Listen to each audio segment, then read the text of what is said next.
How has he handled this, and should he have acted sooner?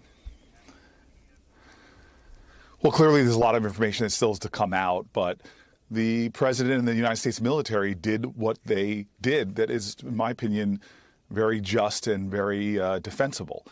They saw that to blow that thing up or to take that thing down over land would cause challenges. And we know from the debris field over the ocean that it was miles long. I think I heard 7 miles long.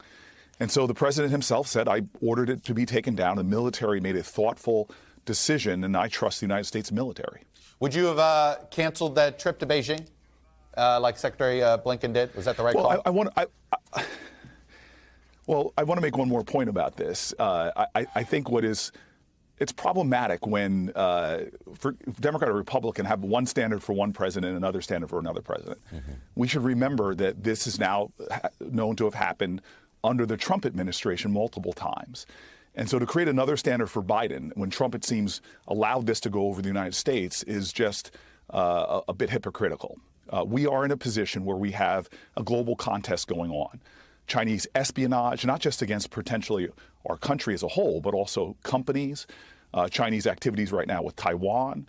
This is a time we need to unite on both sides of the aisle, not engage in partisanship, but do some of the good works we have done in the last Congress, like the CHIPS Act, which is a national security bill that helped us to make sure that should there be incursions against Taiwan, we're ready as a country. This is the time for us to unite and find strategies to counter Chinese espionage and their other ill activities around the globe. How concerned are you about a retaliation from China? They seem to leave it out there in their statement. Again, we should be concerned about China as a whole. And the difference between us and China is that we are a democracy and we have great alliances, and not just NATO, not just Canada and Mexico, but there are free countries all around this world that understand that China is a threat. They're not playing by the rules of the world order. America is the strongest nation on the planet Earth, but when it comes to us uniting with our allies to counter Chinese aggression, it is a power that is multiplied.